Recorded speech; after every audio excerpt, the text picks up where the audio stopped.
Let's take a look at stages of writing. Okay, so the questions we will be trying to address in this video and that we'll want you to answer at the end of the video. What is a pre-writing activity?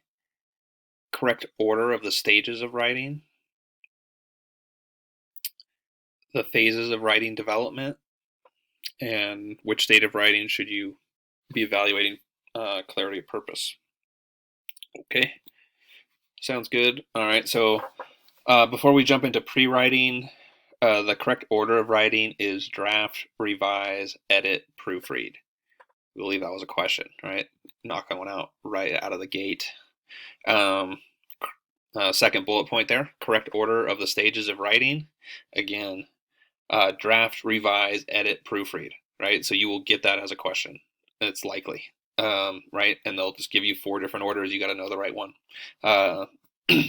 Makes sense. Sometimes people pick proofread before edit, right? But anyway, again, one more time, draft, revise, edit, proofread.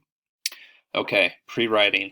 Brainstorming and outlining, which are usually connected together, are pre-writing stage activities. During brainstorming, it is important to only focus on generating ideas and or questions that relate to the topic. It is not important to evaluate or organize the ideas during this stage.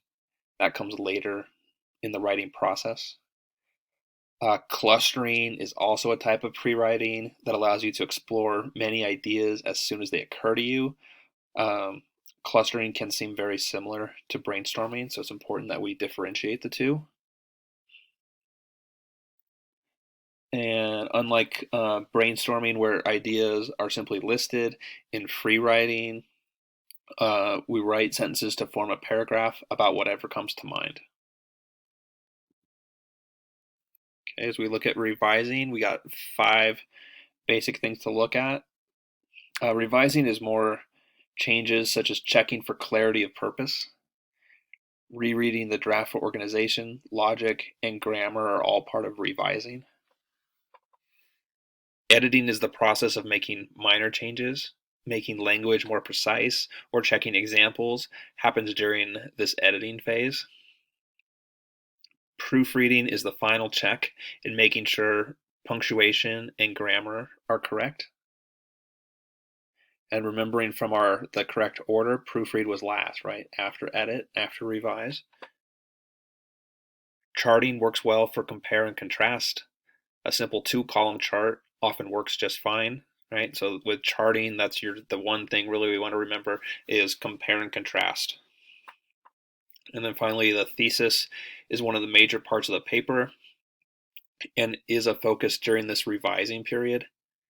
Revising also focuses on clarity of purpose, audience, and content. Okay, and then looking at phases of writing development.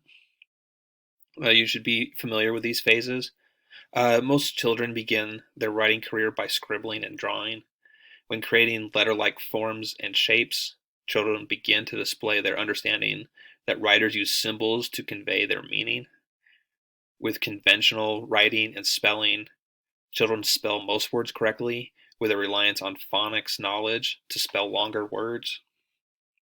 As we look at these 3, transitional writing is inventive spelling and the use of one letter to represent an entire syllable. Early emergent writing has shapes that are not actually letters, but at least somewhat resemble letters. And then finally, conventional writing usually represents like adult style writing. And then we jump right back into our questions. So we have addressed all of these. Really the best thing to do at this point of the video, hit the pause button, see if you can answer all of these questions. And if you're having any issues with any of these questions, go back into the video. This is really how we get this stuff encoded into our long-term memory so that we're gonna knock it out of the park on the test.